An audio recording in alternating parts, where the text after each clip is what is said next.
Hello, welcome. It's UK Cowboys TV, Season 1, Episode 23. And we have, for the very first time, so we had a player this week, which was our first Cowboys player, but for the first time, we have a repeat special guest with DallasCowboys.com MVP, Bryan Broaddus. How are you? I tell you what, that buttering up is not going to work in this game. I mean, you guys are lucky. I love that area you're from. That's why I've come back. I love the area. I love the people there, but I love you guys too. So it's nice to be back with you guys. Well, we love you, Bryan. Thank you. I appreciate that. Well, we're obviously it's the bye week. Yeah. So we did a post-game show earlier on in the week. If you didn't get to watch it, we had safety Ken Hamlin with us. Good job. Yeah. Funnily enough, I went through, because I've got books all on my bookshelf for each year. We actually went through 2007, and there he was, smiling away in his little picture. Remember that one, Graham? Yeah, that was good. It was good fun.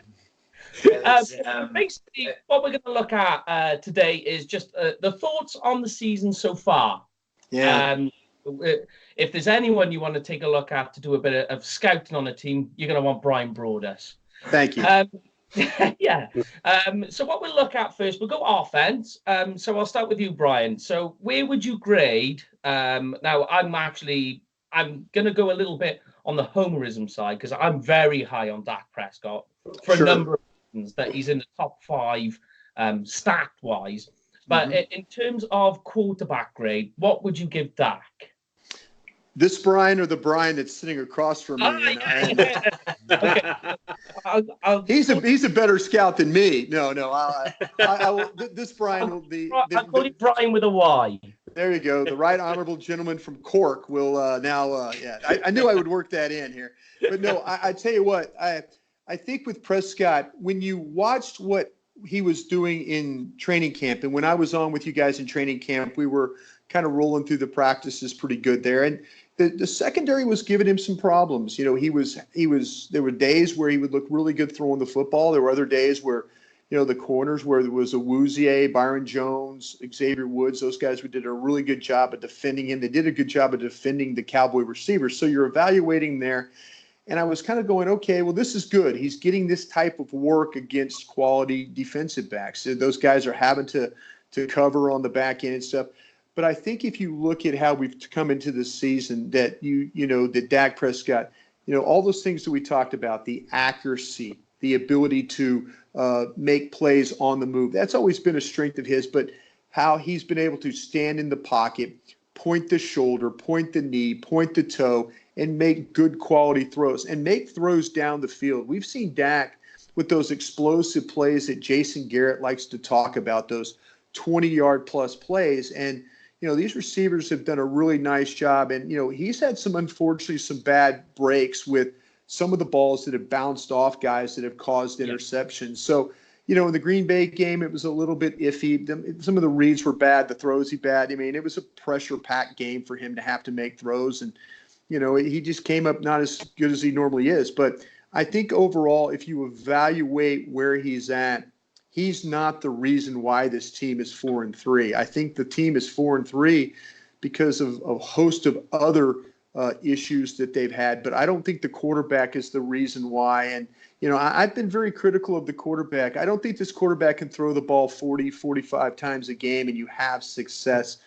I think he has to be. Nate Newton and I talk about this all the time in the postgame show, is stat line when it's 21 for 27 or 24 of 29, that tends to be when he's really, really good, when this team is winning. But I think that he's done a great job so far. In training camp, I would have probably given him a C+ on a grade. But now I think you're more somewhere between a B+ and probably even an A. But he is not the reason why this team is 4-3. Matter of fact, it's a reason why the team's got 4 wins is because some of the things he's been able to do. Definitely. One of the things I mentioned, I think it was against the Jets when we did the post-game show.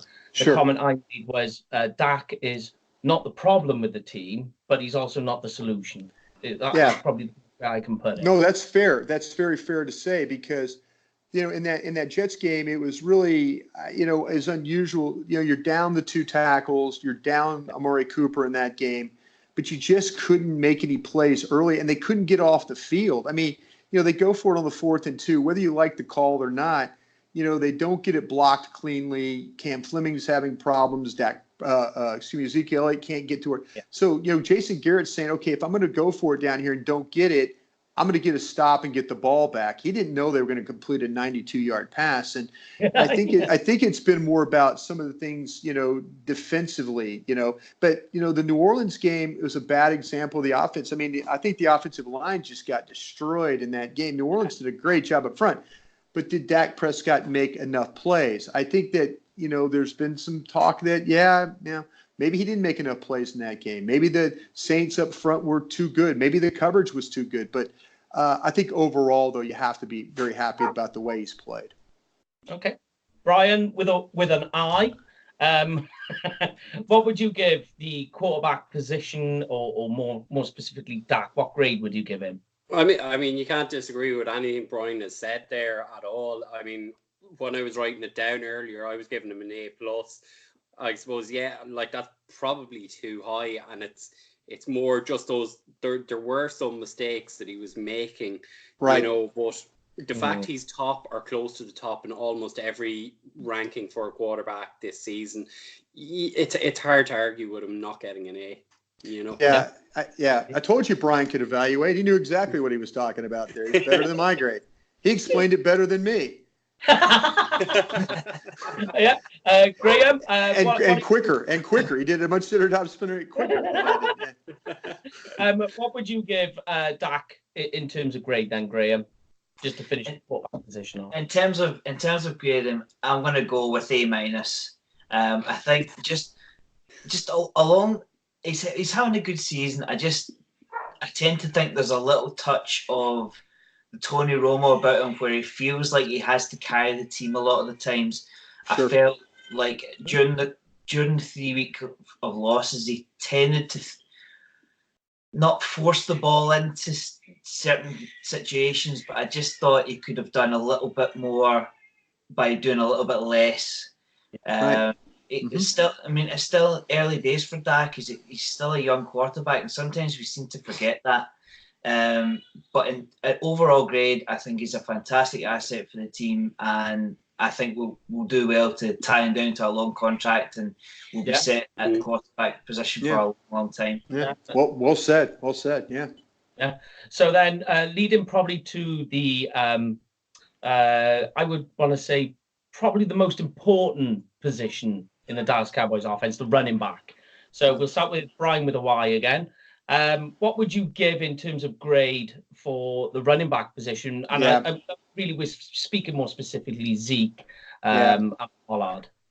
Yeah, I think this is one of those situations where, you watch Zeke and the holdout and all that stuff. And I'm one of these guys that, I'm 55 years old, and I go back to football when you have the ability to run the ball and you try and help. I think that Zeke is the guy that helps Dak Prescott. I think he helps his team with his physicality. And there's a lot of arguments that I got in with people. Jeff Kavanaugh, who I do work with on 105.3 The Fan, the radio station here, about, do you sign a running back? Do you pay a running back? And I'm like, man, you've got to take care of this guy. He is what you do. He's your engine of your team. He helps the quarterback. And there's people who said, no, you could get by with playing with Tony Pollard. And, Tony Pollard had some good snaps in the preseason and stuff like that. And everybody's like going, well, look, you don't have to pay Zeke. You could just run Tony Pollard. But I think with the importance with Ezekiel Elliott to this team, they drafted him to help Tony Romo. And then Tony Romo's career was cut short, because of the injuries. But I look at Zeke this season, and maybe he's not making the explosive plays. Maybe he's not making the 25, 30-yard runs that we've seen from him in the past. But I think the way he's running the ball, the toughness, that Philadelphia game, Jason Garrett likes to talk about dirty yards, those dirty. I think if that Green Bay game would have been close, they would have been able to run the ball more, and they would have been able to kind of control that game a little bit better. I think there's some times where They've gotten behind in games. They've had to throw. I mean, you look at Kellen Moore, what he did in the Jets game. He's like, okay, we're 14 down and we're still going to run this football. I mean, they said we're going to still run this football to try and give their defense a little break. But I've been really, really pleased with Zeke. Again, I think that if you look at the way he's run the ball with toughness, the physicality, the blitz pickup stuff has been really good. They still don't throw him the ball nearly enough. I mean, I wish they found ways to get him the ball, whether it's underneath those Texas routes that angle into the inside, screens. I think you need to take advantage of him in that direction. If they're not going to do that, well, then do it with Tony Pollard. Tony Pollard can take a ball 65 yards. You know, maybe Ezekiel can take it 25 yards. But Tony Pollard can take it. So I think to your question, guys, I think that with Ezekiel, I think you have to be pleased with what he's doing. I think they're going to get in some tough games, Minnesota, Chicago. I'm thinking about, the Rams game down the line. There's going to be some games where they're going to need him to carry that football and be effective doing it and play in some cold weather environments too. Like I say, the outdoors in Chicago, outdoors in New England. Who knows what that New England, I mean, those games, you don't know what the conditions, hell, maybe even this week against the Giants. I mean, it's going to have to be, but he's going to have to be that guy. And I think he's clearly capable of doing that like we've seen the last 3 years with him. Yeah. Okay. Graham, so give us a grade for the running back position. Again, I'm going to have to go with A. I think especially with having Tony Pollard as a kind of fail-safe almost. We saw a lot of Pollard during the preseason, and it did look good. But once you get Zeke into kind of rhythm, you take touches off of Pollard. So his time will come when we need almost like a kind of just an alternative, maybe further down the stretch where you don't necessarily want Zeke having 20-odd carries a game towards November and December. I'll agree with what Bryan said. I think we could do more in the passing game. But I'm a great one for talking on the podcast about balance. And so long as Zeke is getting his carries and his touches and he's getting to the end zone, that takes pressure off of Dak and allows him to go for the 20-25 yard 25 effort per game, and it keeps his balance. It keeps teams from filling the box full of 8-man fronts and all that kind of stuff. So so long as we keep Zeke going and we keep the offensive line healthy, then it should both bode well for the rest of the season. Yeah. I think Graham makes a great point about, because I'm the same way as him about the balance. I think that's, again, I get in such an argument with people about, well, and it's a lot of it has to do with the numbers and analytics and things like that. They say, oh, if you throw here, it's better, and if you run here, it's better, and if you don't need to run this much. And I'm to the point where, like I say, I feel like you have to try and keep things level. I do. I just feel like that getting Elliott involved, getting Dak involved, getting the receiver, getting everybody involved is just overall better. Jason Garrett told me, he goes, Bryan, I could throw the ball every snap and we'll lose this game. I can run the ball every snap and we'll lose this game. And so it's important for him with balance. I know there's a lot of fans out there, around the world that are probably saying, well, they run the ball too much. And to me, though, I think that they have to have that balance, and it's the team plays better offensively when they do have it. Agree, yeah. But obviously, leading with that, Bryan, with an eye, with the balance, wide receivers. What grade would you give them? I know we're talking mainly a specific number of wide receivers, but what would you give the entire group as a grade? See, when I was looking at this afternoon, I kind of split it into two groups. If you pick our two wideouts, are Amari and Gallup, it's an A+. They've been outstanding. Like, I know Michael Gallup had issues with a couple of catches, but I mean he's still a very young receiver. Amari is catching absolutely everything. And it's great that we're getting, that we have two threats. You can't just go, right, let's double up on Amari Cooper. You have to account for Michael Gallup wide. What's disappointing for me so far has been the impact that Cobb has had. I thought he'd have a bigger impact. I know Graham said he wasn't sure about him earlier in the season, and I can understand that. Yeah. And then the other guys like Noah Brown and Cedric Wilson have had no impact at all. Do you know? Yeah. And that's disappointing. Like, I know Noah Brown's more a blocking wideout, and he does have his uses there, but you know, I was hoping there might be a little bit of something from those guys. Right. Yeah. Yeah. If Graham said that he had his apprehensions about Cobb, he's absolutely right. And you know, I'm a guy that was on the Randall Cobb bandwagon as far as, you know, when I thought that there would be more plays down the field with him, you know, and I think they missed him in that Jets game a little bit, work in the middle of the field. But I do feel like there should have been more from Randall Cobb. I'm also, though, of the opinion that I've seen Michael Gallup play better, you know, and I'm a guy that thinks, okay, if you've got Amari as 1 and then Michael Gallup would be 1A. Yeah. But in that Jets game, he didn't play like 1A, and they needed him to play like 1A. And you know, and that's what happens when you get into a game. The Cowboys just needed 1 or 2 more plays in that game. If they could have held him in check, but made a couple more plays, converted a couple more drives, you know, and got points. I just felt like, though, that the receivers, as well as Cooper has played, I was expecting a lot more from Gallup. And I was expecting a lot more from Cobb.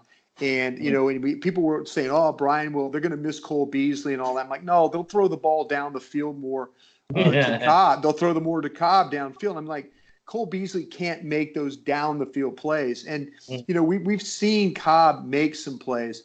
But to Graham's point, he's right. It hasn't been nearly enough of that. And I think that's been an issue for this offense.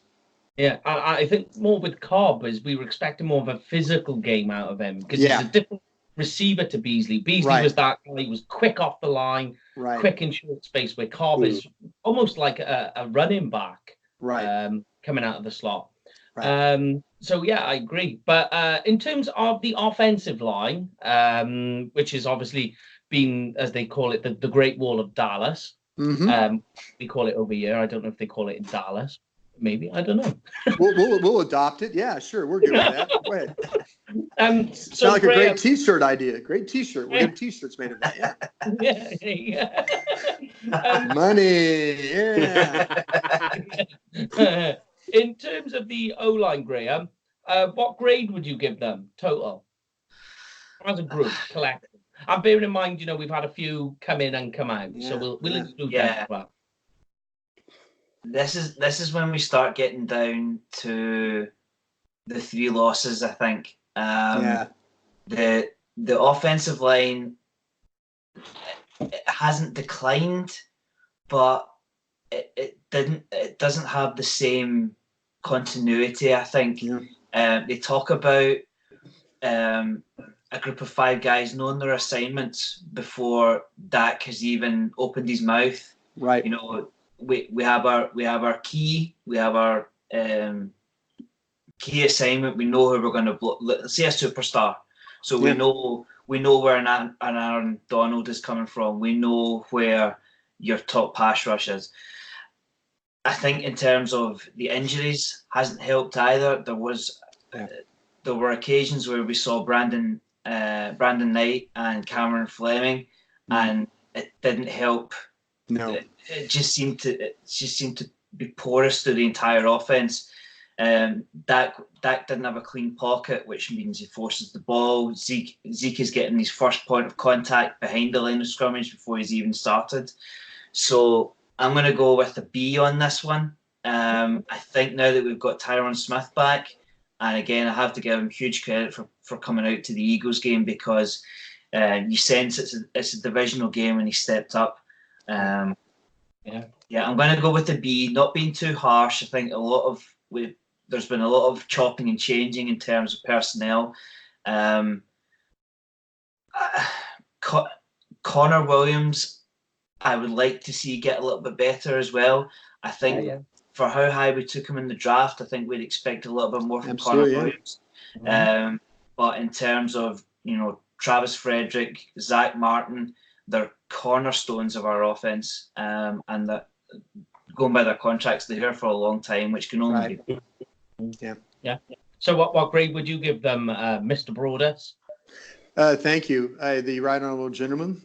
Yes, I think to me, Graham made some really great points, and I actually, and I don't think you were too critical. I think you were spot on and with your assessment of what they are, and I would actually go with a B- myself, because I think there's some games, the New Orleans game, that they just needed 10 points, against a team that, and I know New Orleans defense is much improved. But we've seen some issues here. We've seen some issues in the Green Bay. I mean, when Tyron Smith doesn't play, and then Lyle Collins, again, give him a lot of credit too, as what they did last week against Philadelphia. I think it's got a pretty good defensive line. But overall, though, maybe the bar is so high. The bar is so high with these guys. I'm going to be honest with you guys. I didn't know what to expect from Travis Frederick after coming off the syndrome that he had, the illness that he had last year. And I think is he playing at an all-pro level? No. Is he playing at a Pro Bowl level? No, not really. But he's trying to get that level back. And when you have guys, Zach Martin told us yesterday, he goes, this is the worst I played all year. And for Zach Martin to say that, or not all year, but all his career, that tells you something about how he feels. So that bar is so high with all those guys. Injuries have robbed him of opportunities. Illness has robbed him of opportunities. And the backup tackle, whether it's Cam Fleming, not so much Brandon Knight, but Cam Fleming, they needed to reevaluate that position as well. So I love what Graham said. I think he was, again, spot on. I would just go a tick lower on the grade of a B- there myself. Yeah. All right. All right. Irish Bryan, tight end. What grade would you give him? B. Yeah. Like I think Witten and Jarwin have done well, but I have no idea what's going on with Dalton Schultz. Yeah, that's good. Yeah, well said. Yeah.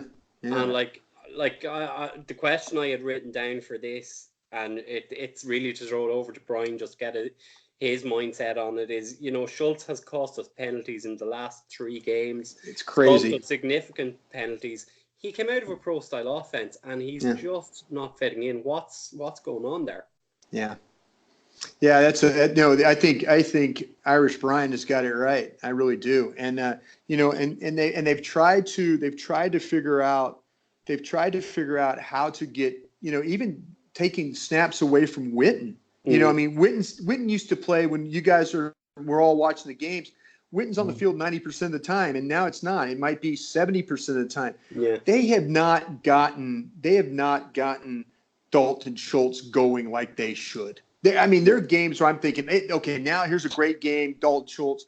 I understand it when you're playing against, Jamal Adams with the Jets and guys like that. I get it. I mean, you're going to have tough games. But this whole tight end group, and I think, again, Irish Bryan, I think he's a little high on it myself, because I was going more like a C+, maybe C, because I felt like that this group as a whole with Dalton, and you're right about Dalton Schultz, by the way. Every time he's been on the field, something bad has happened. And I don't know how you play a guy when something always bad is happening. So that tight end group as a whole is it's something that I think when we start doing the draft shows for real again, we're going to be talking about a lot of tight ends here with the Dallas Cowboys. Yeah, definitely. So moving on to defense. So I'll stick with you, Mr. Broaddus. Yes, that's all right, honourable gentleman. What grade would you give the defensive line? And it's funnily enough, one of the questions from the mailbag, which came from Owen, is what grade would you give the defensive line, and how would you rank or how do you view Tank's performance this season so far with the money? You know what? Yeah, then there you go. See, that's the thing that here in the U.S., if we know how much money you're making, we will get all over you. All right. Now, I know that Lewis Hamilton makes $40 million a year driving that Mercedes, and he is damn good at doing that. Let me tell you. Okay. But I also know how much money George Russell makes driving that Williams, and he doesn't make a lot of money, but his equipment ain't any good. Right. Okay. That's my Formula One reference for the day. Check him out in Mexico City this weekend, by the way, if you are so inclined to do that. But I think, to me, the defensive line has been a huge disappointment. And I whatever grade you want to give him, I was expecting more. The Philadelphia game, Philadelphia's got a good offensive line. I think they've got a good offensive line. Maybe I misevaluated them.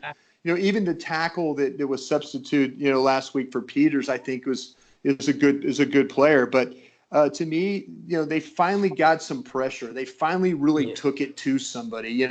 I was waiting for them. The New Orleans game proved, they could play 60 minutes. But did you get enough pressure on Teddy Bridgewater? No, you didn't. Did you get any pressure on Sam Darnold? No. I mean, he was seeing ghosts after the New England game, as he likes to say.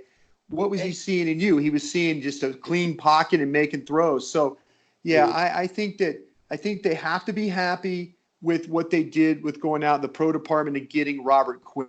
That great trade to get Robert Quinn for what they did, to get the number sack. Now, let's see in the second half if Robert Quinn can hold up. Sometimes we see guys have really good 8-game run, and then all of a sudden the second half they fall apart. I don't know if Robert Quinn will do that, but I have a feeling he'll be consistent, but we'll see. But overall, though, they're not getting what they need out of Malik Collins, and then you look at Hill. Hill's had to step up in there. He's not ready to play. He's 21 years old. He just can't. He's not strong enough. He's not physically developed. They're going to keep playing him until they find something different. But them losing Crawford, I think, is going to hurt them in that rotation, for either helping him at end or at defensive tackle. But this group is got to be better. They have got to be more consistent. There's that word again. They've got to be more consistent, but they just haven't been. But maybe after this bye week with what we saw at Philadelphia will carry over. Hopefully that'll be the case. In terms of Robert Quinn, just as a quick question, do we know what his injury status is like? Yeah, Jason Garrett told us guys today, and by the way, they lost Cam Fleming to a calf strain. I don't know if anybody's seen Twitter. I know it's late over there right now. But Cam Fleming suffered a calf strain in practice. They have an MRI. We'll see what the extent of that will be. But as far as the other injuries, we asked Jason Garrett today on the walk-off if Leighton Vander Esch and then Robert Quinn had to play this week, he felt like that they could play. So that's a good sign for next week when they start to get ready for the Giants. Okay. Graham, in terms of linebackers then this season, how are you grading the linebacker core? And we'll go with all of them. Yeah, I think this is your opportunity to get a little bit carried away. Yeah. I'm giving you the tricky one. Yeah. I'm interested to hear what young Graham has to say about this. I'm interested. I'll ask all of you on the linebacker. Oh yeah, I want to hear it. I do yield the balance of my time. Yes, I'll yield the balance of my time. Yes. I think when we were 3-0, they even had me howling.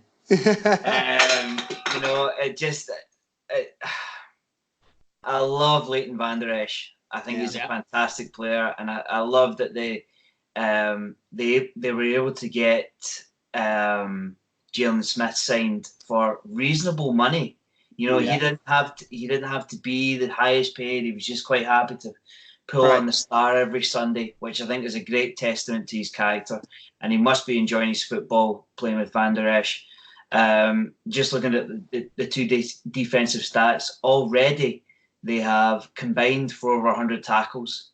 Could you argue that they could do with 1 or 2 more sacks? Maybe. They have 2.5 sacks between them, 3 forced fumbles. They're incredibly young. They are. Say it, Graham. Say it. Say it. The only issue you're saying there with the sack side is, for me, Jalen Smith, I prefer him to play him back rather than playing forward. I tend to find that when he's playing upfield or when he's trying to play ahead of him, that's when he loses protection. Whereas when he's playing backwards, he seems to be played better that way. I don't know if that's what you feel, Greg. Well, I think coming from a 4-3, you expect your front four to go after the QB, and you can't go too heavy with it, bringing in additional help from the linebackers in terms of pass rush. I think particularly with the teams we've played so far, you saw the way Aaron Jones hurt us so much. Goodness knows what would have happened without two linebackers that can fly to the football. In terms of linebacker core, that is probably the strongest area of our defense, and it's only going to get better. I think that both of them have tremendous engines, and I think they'll be huge for the defense, particularly towards the end of the season and hopefully into January. Okay, Mr. Broaddus, what do you feel on the linebacking core? I tell you what, I respect my right honorable friend here, but I'm going to disagree. I think this linebacking core, and trust me, I know what you're thinking right now, and you're not wrong. But I was the number one cheerleading group for this linebacker. I was cheerleading that. Okay, we're going to see more tackles for loss. We're going to see more forced fumbles. We're going to see more. I couldn't say it fast enough. As I'm talking Cowboys, and and I'm on Periscope with Ambar and whatever else. I'm talking about linebackers. I'm talking about linebackers. And I think that I set the bar too high for these linebackers because as well as they play at times, I felt like, to your point, could they play better? Yes, they could absolutely. Finally we've seen Van Der Esch made a tackle for a loss last. How many times have we haven't seen these linebackers make nearly? Sean Lee, I thought, did a great job the other day coming off the bench for not playing very much, and kind of was like Sean Lee of old. But when you watch the guys that you're expecting to make those plays, Van Der Esch, Smith, those guys, it's 10 tackles, but is it a kind of a soft 10 tackles? Where's the 10 tackles? But hey, they forced a fumble. Hey, they knocked a couple of passes down. Hey, they had a couple of big hits. They got a big hit that turned that game the other way around. When they got the hit on Dallas Goedert. Okay, why did it take 7 weeks for us to get that? I was expecting so much more from these guys, and I blame myself for over-evaluating them, not only talking about them too much, but in my mind I'm saying, hey, these linebackers, and everybody says, oh, it's the best pair of linebackers in the league. I don't know that. I think they're really, really good, but I think that I overrated them right now, and that's on me. And because I think they're capable of making more plays, like we saw on the Dallas Goedert forced fumble. Yeah, 100%. I feel like they could do more, or maybe we expect more production from them. But but Graham's not wrong. I mean, he's not wrong about this. I'm not. I mean, I disagree in only a way that because I was like him, where I was like, well, this and well, this and well, and then now I'm like, okay, why did you think that? When you sit down and analyze, and we've got 8 weeks. I mean, he gave it the praying hands. He not wrong. I mean, we're all praying that we see more like what we saw in that Philadelphia game. Definitely. To Brian's point, just on the in the UK Cowboys fans group, I was that frustrated after the Green Bay game. I actually went back onto Game Pass and froze the camera a couple of times, just on Aaron Jones' 4 touchdowns. Only one was outside the tackles. Yeah. That's a great point. Right up the middle, the middle of our defensive line collapses, and I didn't see Van Der Esch and Smith. They weren't too close to the ball. They had their block. Did they shred their block? I don't think so. No. So I'm excited about it, but there is still work to go. Yeah. I will. I don't think you were wrong at all. I just think that I've come to the realization of how guilty I am of sometimes. Well, hey, this guy is this and this and this, and you guys trust me to tell you this, and then I talk to the scouts here, and I'm like, hey, I saw this, and they're like, yeah, we thought the same thing, So you're kind of in that mode where you see scouts are taught if they see it one time, they'll see it again. But we haven't seen it again enough for what's going on with these linebackers, in my opinion. And that's, again, like we said, hopefully the second half that will be different. Yeah. Do you agree, Brian? So Irish Brian, as one of the things I was going to add, but Mr. Broaddus jumped onto it, was Sean Lee's play. It was good to see him getting involved, and General Lee coming straight in and almost like We always say Sean's always good for half a season, and the good thing is half a season's gone. So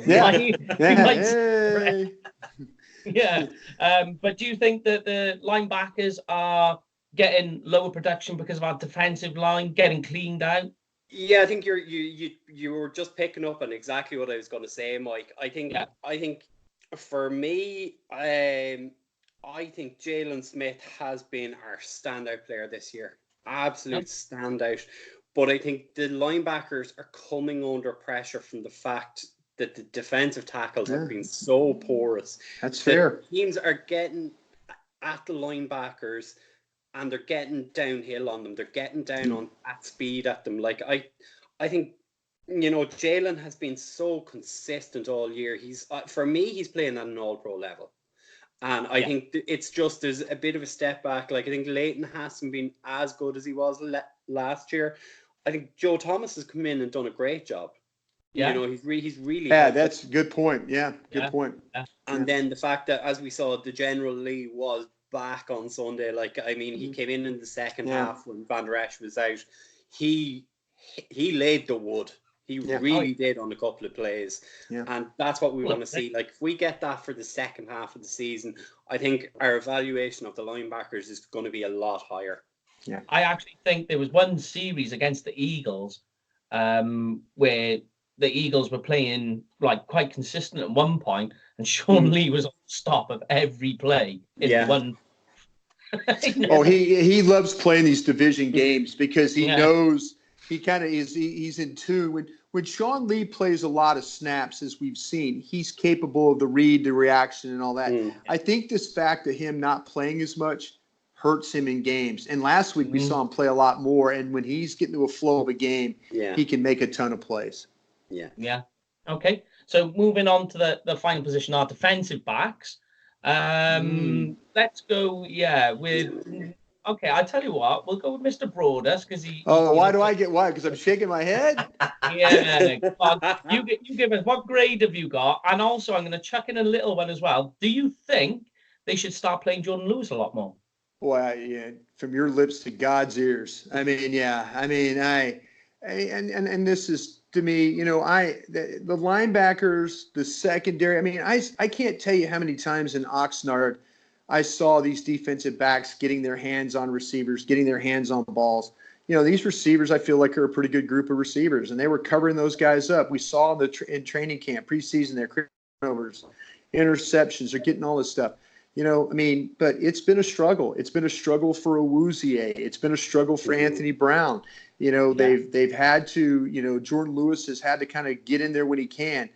Byron Jones it's amazing that Byron Jones got hurt in that game the other day or the week before against the Jets and was able to play against a pretty good Philadelphia, receiving core and play as well as he has. So he's been the most consistent. We haven't seen the turnovers. Even though that Xavier Woods had an interception, we haven't seen that group. I mean, I was very, very high on Xavier Woods. I was very high on what he could do. I thought, he could create turnovers. He can make tackles. We saw him be physical. That was a stupid penalty he got the other day. He's got to see that. He can't just go in there and throw his shoulder into Jeffrey and expect not to get called. They're going to call that every single time. So, again, be a little bit smarter there. But there's another group that I feel like has only kind of played at a C level. When coming out of camp, they could have been B+, maybe even A- if they would have, from what I saw. But I think it's been a group it's had its issues. They've given up some big plays. Look at the Jets game. I mean, they just could not get anybody covered in those games. And I think that's when, look at what's happened. I know Green Bay ran the ball, but every third down play, it seemed like that the Green Bay was converting, and what was that? Because of a pass. So, I think this group has been really, they've been underachieving with the exception of Byron Jones. And they need to turn that around in a hurry because they're going to play some teams. They're going to throw the ball a lot better. Minnesota will throw the ball better. With Daniel Jones, even the Giants will throw the ball better. I don't know who the Giants are going to throw it to, but they'll throw it to somebody. But and then you got Brady coming up and, and Matt Stafford. They're going to play some teams that can throw the ball, and they've got to make some stops. If they don't, then we'll be talking about a new head coach here this time, when we get in the offseason. Yeah. Okay, Irish Bryan finishes off with a grade for the defensive backs. Yeah, I'd marked as a B minus. Like I just can't believe, to Brian's point, what I'd written down here was the coverage is soft, they're given space, they're not around the ball, and we're lacking a playmaker there at all. Yeah. There just doesn't seem to be a guy, like, if I segue a little bit into it, like a Jalen Ramsey type character that, stands up and sort of bangs his chest and says, I'm going to shut this team down however I manage to do it, but I'm going to do it. All our corners, all our safeties, and God knows I am the president of the Jeff Heath fan club. Sure. They're all too nice. Yeah, there we go. Yeah. Yeah, and I mean, talking of Jeff Heath fan club, a bit of a tongue twister, actually. He was actually quite important on stopping Miles Sanders on that third down last week. That was an incredible. He was, and he also, we talked about this in the pre-game show last week, who's going to cover Zach Ertz. Yeah. I think Zach Ertz might have had one big play, but that was it, Right. And Heath was assigned that role. He did it well, and that kind of sucked the momentum out of the Eagles as well. So that was good. But, we need more. We need fire in the bellies from them. We need them getting into receivers' faces. As Brian says, we're going to come up against better teams who will throw the ball. We need our corners on top of them. We need them touch tight. And knowing that if they're coming into AT&T, this is our house. You are not getting easy yards. Yep. Absolutely. Yeah, agree. Well Okay, said. In terms of the defensive backs, I liken it to a tennis match where one player has to break another tennis player's serve. And in terms of football, that's interceptions. That's interceptions, forced fumbles, all that kind of stuff. In the early part of the season, I defended the defense by saying that their primary job is to keep the score down, to get our offense back on the field, to make the field as short as possible, and to tighten up in the red zone. The next step is interceptions, and I think we could do a little bit more than 3. Yeah, I agree. Yeah. It was good that they got the turnover differential back to 0, though. Yeah. Yeah, it took only 7 weeks to do it, but that's and I think Graham makes a great point. I mean, I think that, to me, that and all you guys made great points. You need somebody to step up. You need somebody to that, like you say, bang that chest and make sure that, hey, and maybe that's why when you add Jordan Lewis to the lineup, that he's that type of guy. He's a mean, nasty kind of guy. And maybe Byron Jones is not a mean, nasty guy. Byron Jones is a really good athlete. He can cover. He's competitive, but he's not that fiery kind of a guy. And, but they need somebody back there that's going to, and I think that Xavier Woods tries to do that, but they need more consistency from that group. And I'm a little, if they don't have pass rush these next several weeks, I do worry about these quarterbacks getting a ton of yards. But if they can keep them out of the end zone, like Graham said, keep them out of the end zone. That's what Rod Marinelli, I always ask Coach, I'd say, what's more important? He says points. Don't give up points. Don't give up points. So if they're giving up yards but points, well, I guess that's they're accomplishing their mission. But, boy, I'd sure like to see him knock down a few more balls, get a few more interceptions, and then help the offense that way. Yeah, okay. So we'll quickly finish up then, so you can get away, Brian. I know you're a busy man. We'll just dive into the mailbag. So we got a question from Rich Gillett, which ties in nicely, actually, with your draft show episode that came out today. He asks, what position do you believe we'll be addressing in this year's draft? And will the big three, Dak, Amari, and Byron, have their contracts sorted? Yeah, I think, to answer the contract questions, ideally, I think what they'd like to have is that to get Amari and Dak done, and then they could have the franchise tag to do something with Byron if they wanted to, or at least keep that available. I think that 2 of the 3 will get done for sure. We'll see what happens with Byron Jones. I love Byron Jones as a player. I really do, but I don't know if they'll get anything long-term done with him at all. As far as the draft show stuff, we talked about this yesterday. Defensive tackle seems to be a bit of an issue. Tom Siskowski was talking about maybe a cornerback might be a sneaky position because of what you have going on with Brown will be gone, Jones could be gone. Maybe you have to draft a starting cornerback here, the kind of thing. Tight end was mentioned that we had, and do you even have to look at maybe an offensive tackle if you don't think things are very very solid there? Not solid, but health-wise. With Tyron Smith. So, a lot going on there, but I think majority of their picks will be on the defensive side of the ball. I know people are it's driving them nuts right now that here I am saying defensive tackle, and they'll say, well, Bryan, you just picked a defensive tackle at 58. What's the problem with Tristan Hill and that kind of stuff? But, you have to be right now, he's just not ready to play, and they're going to have to do, but they're going to have to get somebody that is ready to play. And, hopefully, Tristan can develop and in a year's time be ready to go with more strength. But they need to work on the middle of their defense, whether it's the defensive tackle or the safety is another one we have to think about as well. Yeah, definitely. I think when we get into draft season, we'll have to give you a call. Oh, no, I'll be happy. Yeah, be happy to. Absolutely. As we get into draft season, we'll be plenty of that. You're talking to a lot of college football fans as well. But in terms of trades, because the trade deadline happens next week on Tuesday, a question from Ivan and Ken. Do you think that they might go out and pick up a defensive tackle by the trade deadline? Yeah, it's a great question because I've asked people in the organization that Stephen Jones has even told us that they're listening to all calls. They're waiting to see if they can get the right deal. I don't think they'll make a trade like they did for Amari Cooper.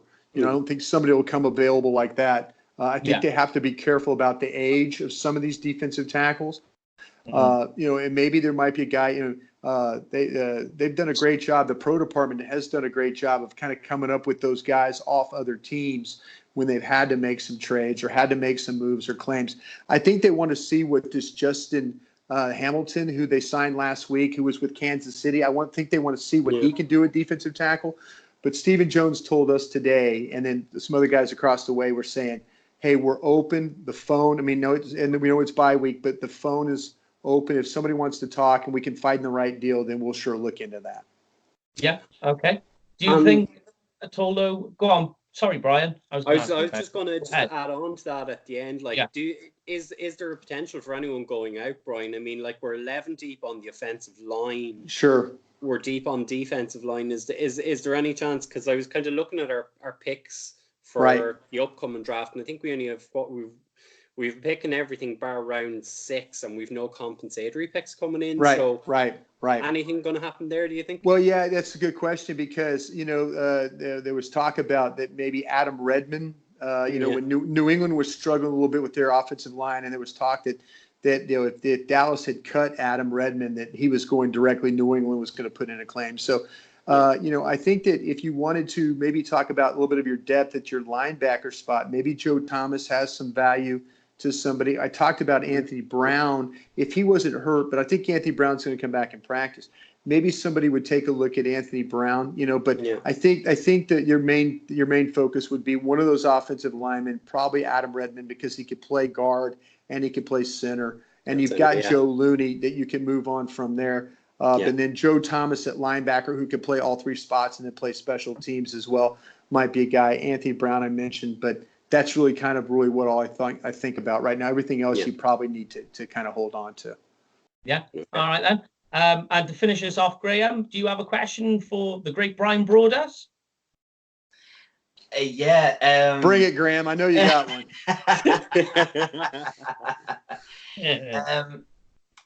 A lot of people in our group, Bryan, they're frightened about giving Dak Prescott the big deal. They tend to aim at absolutes. In my opinion, they tend to aim at absolutes, and they tend to get on Dak's back a lot of the time for his performances in January. Sure. And I think a lot of people are frightened about paying $30 million plus per season for somebody that hasn't necessarily done it in January yet. What can you say to those people to try and calm their nerves a little bit and reassure them? That's a great question, Graham. It really, really is. And I think that to me, I would have when I was working in the personnel department here in the early 2000s, and we couldn't find a quarterback. I mean, we went through baseball player guys, and I mean, it was terrible what we were doing. Mhm. I would have given anything. I would have given $30 million if we could have just gotten a quarterback like Dak Prescott to kind of. I think that, to me, with Dak, as long as you have the players around him, as long as you have the offensive line, as long as you have Amari Cooper, as long as you have Ezekiel Elliott, I think that the issue of giving Dak Prescott $30 million is a little bit more palatable. I think that you can say, you know what, as long as the people are around him, those people will help him elevate his game. I think Dak Prescott has gotten really so much better. If you look at Dak Prescott's career, and he is, think about this, is his fourth NFL season. So really 8 years ago, when he was getting recruited to play college football at Mississippi State, they didn't think he could even throw the football. Seriously, you talk to Dan Mullen. Dan Mullen's like, I watched him throw, and I'm like, he can't throw. Why am I recruiting him? Well, he can't throw. If you look at what Dak Prescott has done in the last 8 years of his college and now pro career, he's improved every single season. And I think that's where, if you're a fan of the team, is the alternative. And I hate to do what Mickey does, because Mickey does this too much. I hate when Mickey does this. Mickey says, well, what's the alternative? What are you going to do? You have to start all over again. You have to. Now, maybe somebody, if there's a new head coach, will say, hey, I can't win with Dak Prescott. And then, like what they did in Arizona, I've got to have a guy. I've got to have this kind of guy. This is what my scheme is. I think Jerry Jones and Stephen Jones, if they make a coaching change, they're going to say, okay, can you make Dak Prescott a better quarterback? I mean, that's going to be a head coach's question. Can you do that? I think they're committed to that.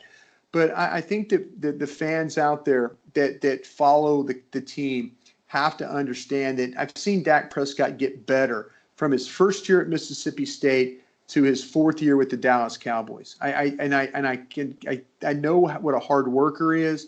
I know mechanically he's doing better things, and I know how he's setting himself up to try and be a leader. He's a tough guy. We all understand that. And I think he's going to eliminate some of the mistakes that we've seen. The Green Bay game was kind of, and that throw he made against Philadelphia last week, he should never have made that throw to Tavon Austin. He knows that. He knows that's a bad guy to throw that kind of ball to. I mean, you throw that ball to Cooper or Gallup, somebody who can go get it, not somebody that's short that won't go get it. Or fight for it. But I think to try and calm people from this, I think that if you pay him, I think you'll get everything and more from him. I really do. It's important to him. He cares about it. He's going to do the right thing. He's going to be the face of the franchise. He's going to make people around him better by his play, his toughness, his ability to throw the football, his ability to run the football. So I think the alternative of just having to completely start over with that would not be very good right now, unless you had a top 5 pick, unless you said, okay, we're immediately going to go pick a quarterback, and this is the type of guy we're going to go get. I think Jerry and Steven are married to this guy, but I think they're married to him in a good way, not a way that needs to be a divorce. Yeah, excellent. Well, I know whenever I chose to defend Dak, I always replied as in, go and ask the Cleveland Browns how their quarterback situation has been. Go and ask the Jets. Go and ask the Dolphins. Bengals. They're desperate. They are absolutely desperate. Up until Baker Mayfield and This guy is not. This guy, does he make you feel great all the time? No, but there's like 85% of the time where I'm going, damn, what a play. What a great throw. What a great run. How'd he do that? And I think there's something to that. I think I was very fortunate in my life to be with Brett Favre. And I remember Brett Favre not always looking pretty. The first couple of years we had him, the first 3 years, the ball was all over the place. Mike Holmgren was trying to rein him in. It was like, God, get rid of him, start Mark Burnell and all that. I think that worked out all right there. I think Dak Prescott's got that same kind of toughness, the same kind of willingness, the same kind of fight. I think Dak's got a better work ethic than Brett. I think Brett, it just came really natural to him. But I think Dak will always work to try and get better. And I think that's something you can bank on. Definitely. But yes, as I was going to say, Bryan, thank you very much. I know we've taken more time than we said. You guys are good. You guys are always good. Always good. I appreciate you guys. I really do. But thank you very much for joining us and for being on the show for the second time. So you're actually You hold the record at the moment. Oh, do I? I was trying to give you I was giving you my Winston Churchill there. That was my Winston Churchill for you guys. My favorite guy, Winston Churchill. Oh, but yeah, thank you very much for joining us, and everyone from UK Cowboys. Thank you, guys. Yeah, appreciate it. Love all you guys. I do. I really do. You guys are the best, and keep the passion over there. Trust me. I'm going to be over there. I'm going to find a way to come work for Sky Sports. And I'm going to be over there doing post-game shows and all that. I promise. I'm going to make you son of a guns come hang out with me. That's what I'm going to do. Yeah, we'll keep doing that for sure. But funny enough, we've got a UK Cowboys meet this weekend in Wembley because the Rams are playing in Wembley. There you go. We've actually got a meet-up. So when the Cowboys come to town, we'll have to make sure that you're invited to the next one. Okay. Well, the thing about it is, I don't go on the road trips anymore. But they know that if we go back to London, I am on that road trip. I am not sitting at home while everybody's going to London. Trust me. I am not going to miss a trip to London. I will not ever miss a trip to London. And if you do that, we'll come over and just kidnap you and hide you in a suitcase. Hey, I'm all about that. All about that. Thank you, boys. Appreciate all. Hey, again, keep the passion. You guys do a hell of a job. Keep going. All right. Thank you very much, Thanks, Brian. Brian. All right. Thanks for having me. Take care. Thanks for your time. Thank you. Bye-bye. For myself, Mike, I'm Brian and Graham. That's this week's episode. Thank you very much.